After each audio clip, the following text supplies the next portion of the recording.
Good evening. The Mayor's used to the start of his tour of Asia to hit out at what he calls relentless lies and hatred aimed at London. Fake or heavily edited online videos try to portray the capital as a city in decline, and many of them have not so subtle racist undertones. Our political correspondent reports now from the Mayor's trip to Singapore. Sadiq Khan seems to enjoy a love-hate relationship with social media. Was there enough food here? He doesn't have a problem talking to content creators like Denise, better known as Super Cat Kai, tasting local dishes in a Singapore food market, much to the surprise of some British tourists. I was not expecting to see him here. And he's not shy when it comes to selfies. That is great. Well done. Great photograph, boys. But the Mayor is increasingly angry at what he thinks is a global online smear campaign against London. City Hall claims it's uncovered false or misleading information about London in tens of thousands of Chinese and Japanese social media posts.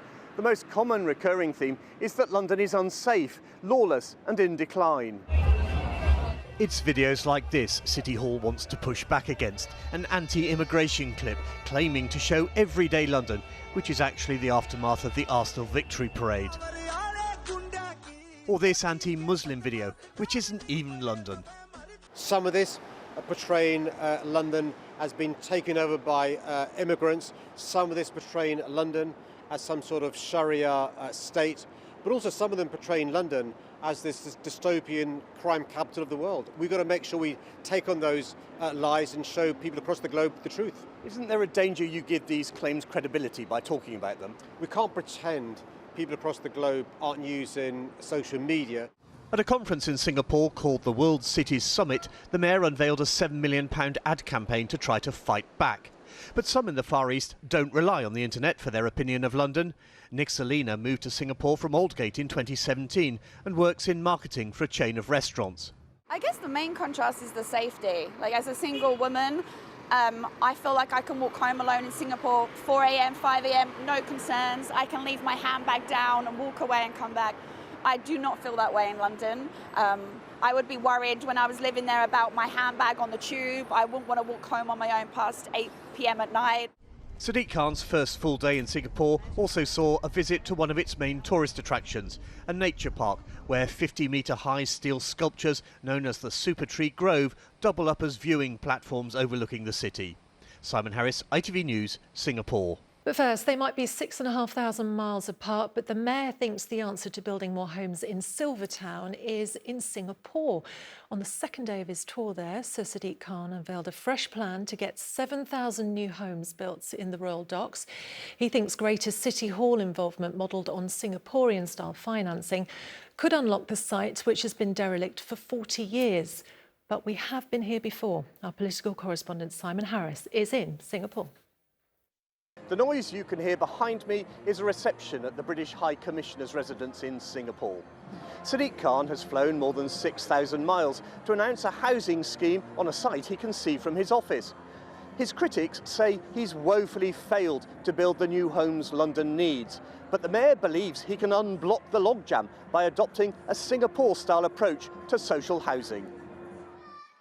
Singapore's Sky Residence is well named. Some of the towers in this 8-block development are 47 stories high, and they're linked by vertigo-inducing garden bridges, where Sadiq Khan met 78-year-old Alice, one of the proud tenants of this Singapore social housing project. I open the window, I can see everything. I stay here quite good, nice. You don't mind being 38 floors up? It's okay, because the highest the view is nicer, can see more things.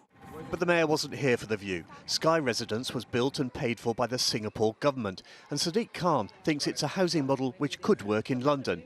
Instead of simply allocating taxpayers' money to private developers, City Hall will become a developer in its own right.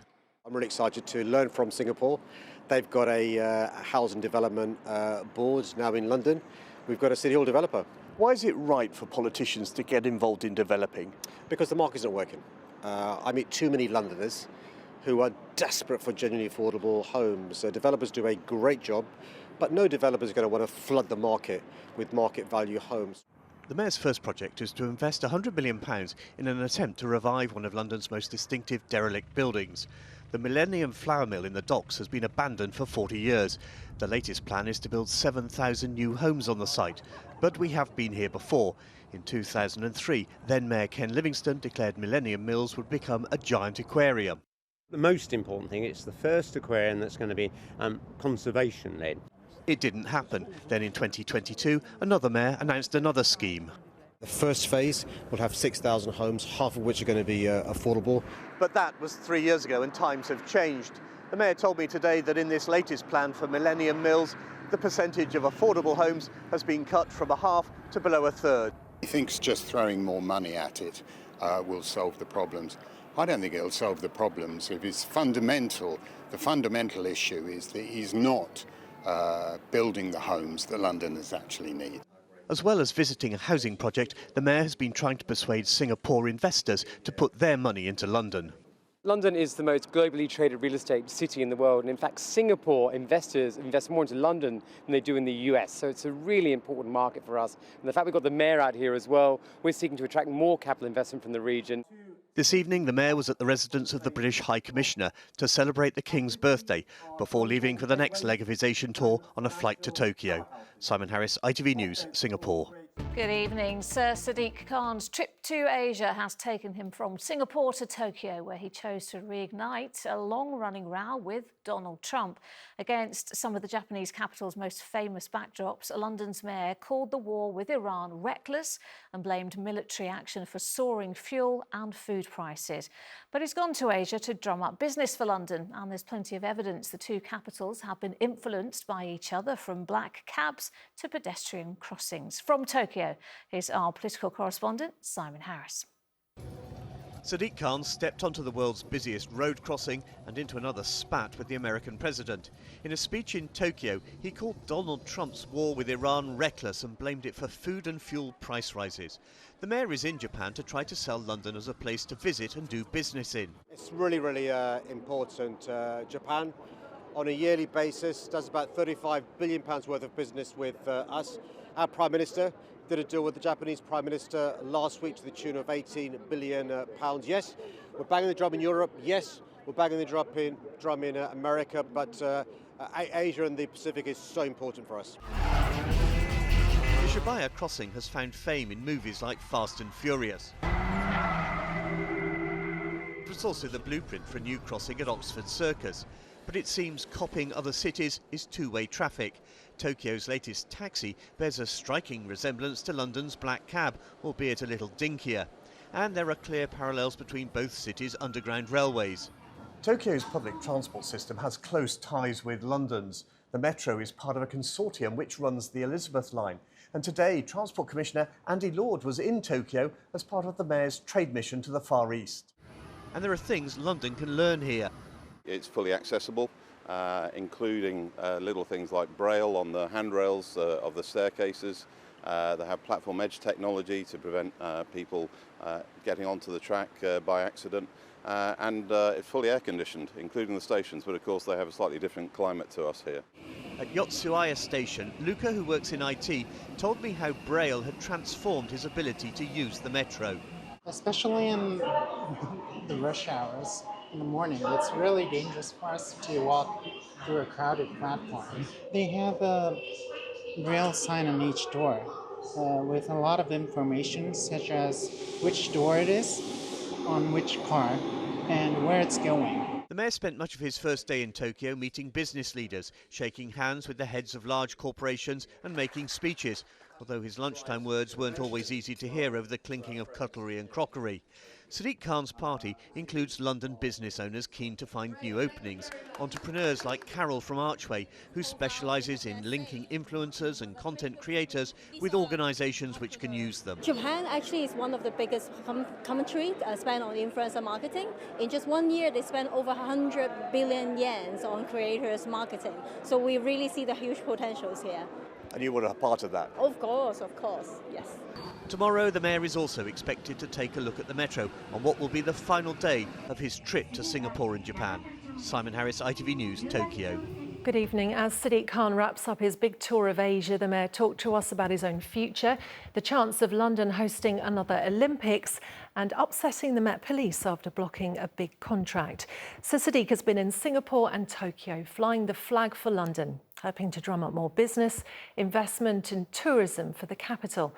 Our political correspondent Simon Harris has been travelling with him and joins us now live from Tokyo. Simon, a lot of meetings, a lot of handshakes and hopefully a lot in this trip for London. Yasmin, it's not always immediate with a trip like this, whether it has been a success or not. Some of the investment the Mayor is hoping to attract to London is a slow burn. With his predecessors, there was always the potential for a self-inflicted blunder. But that's less likely with Sadiq Khan. So at the end of his trip, I asked him what he thought the highlight had been. Without doubt, these 5 days in Singapore and Japan have been a massive success. Talking up London, receiving the Lee Kuan Yew Prize as the world's greatest city, having 30 businesses bidding for investment. It's incredibly important we realise that we live in a competitive world. We are competing for investment with Paris, with New York, with Tokyo, with Singapore, with Dubai. Sitting on our laurels means us losing investment, losing jobs, losing wealth, losing prosperity. How long does it take before you can put your finger on something and say this was a successful result of that trip? We already see the benefits. I'll give you a couple of examples of the benefits we're already seeing. I've been courting two big Japanese companies for some time in relation to investing in London. It takes some time for that investment to bear fruit. The two words I've used in relation to these two big companies is patience and loyalty. They've been loyal to London, but they've been incredibly patient. I've watched you closely during this trip. You clearly enjoy this aspect of the job. When will you decide if you're going to run for a fourth term? Well, I didn't realise until I became mayor the importance of banging the drum for London overseas. I'm thoroughly enjoying being the mayor of London. So when will you decide? Londoners want to know. Well, Londoners will know from my track record in my first term and my second term. It's normally in year 3 where I announce what I'm running for in another term. It'll be the same this time. What's your thinking at the moment? My thinking at the moment is to get the most of this trip in Japan and in terms Singapore. of your future, you must have an idea. Do you want to do a fourth term, try for a fourth term, or will you be looking for some other opportunity? I'll make a decision and an announcement in due course. Dawn Butler would like to know now. Oh, I think there's at least 24 people who want to be the Mayor of London, as it should be. Would you like one day a job in government? I'm really proud, pleased and blessed to have the best job in the world. I've had a job in a Labour government. I've had a job in Parliament. I've also had a great job being a lawyer, running my own business. Being the mayor's the best. We heard from the government last month that they're considering a possible Olympic bid for the north of England. That must disappoint you. I think it's a huge mistake. Is your dream of another London Olympics over? No, I think the key thing is to work with the government to make sure any Olympics we have includes London. I don't think you can afford to spend vast sums of taxpayers' money on infrastructure, particularly when you've already got it. We could have the greenest games ever because we've got the infrastructure, we've got the stadium, we've got the aquatic centre, we've got the BMX park, we've got the horse cars parade, we've got Hyde Park. Yes, we could have events all over the country, we want the entire country to benefit. What you shouldn't do is have any big event, whether it's a future World Cup, a future Olympics, at the expense of London. The Commissioner of the Met is clearly upset with the decision over the Palantir contract. He described it as disappointing. I mean, that's code for pretty angry, and is warning that London will be less safe if this contract doesn't go ahead. But I'm the mayor who has more than doubled the investment the Met Police receives from City Hall. It's now £1.26 billion, more than double the previous mayor. I'm also somebody who believes passionately in technology to fight crime. We use live facial recognition. We use drones and e-bikes to fight mobile phone thefts. What I'm not willing to do is, particularly when we've seen tens of millions of pounds wasted in big IT projects, to have procurement processes that aren't followed. But is the Commissioner right that Londoners are less safe because of this? Well, I think it's really important that the Commissioner focuses on fighting crime, but also following the right processes. I've got a great relationship with the Commissioner. We work incredibly well together. We simply don't agree in relation to the procurement process. I think it should be followed. It's really important for it to be followed. There could well be a legal case. Let's wait and see what happens. So Simon, the mayor had a packed schedule, as we know, but he found time for a little bit of sumo. Yes, Yasmin, we know that one of Sadiq Khan's ambitions is to bring big sporting events to London, which is why he's so annoyed that the government appears to have rejected his prospective Olympic bid. But one sport the mayor is keen to see back in London is sumo wrestling, and today he went on a charm offensive to a sumo arena and met the chairman of the Japan Sumo Association to deliver a personal invitation to bring sumo wrestling back to London. He also got a lesson in how sumo wrestlers strengthen their legs, which was quite eye-watering, I think. He also travelled on the Tokyo Metro, where he unveiled a London Underground-style roundel at a station and went to a Buddhist temple where he was given a tour by a priest. But now, after 2 days in Japan, he's preparing to fly home for what could be a very interesting time for any senior Labour politician, Yasmin. Absolutely. OK, so Simon, for the final time in Tokyo, thank you very much. Safe journey home.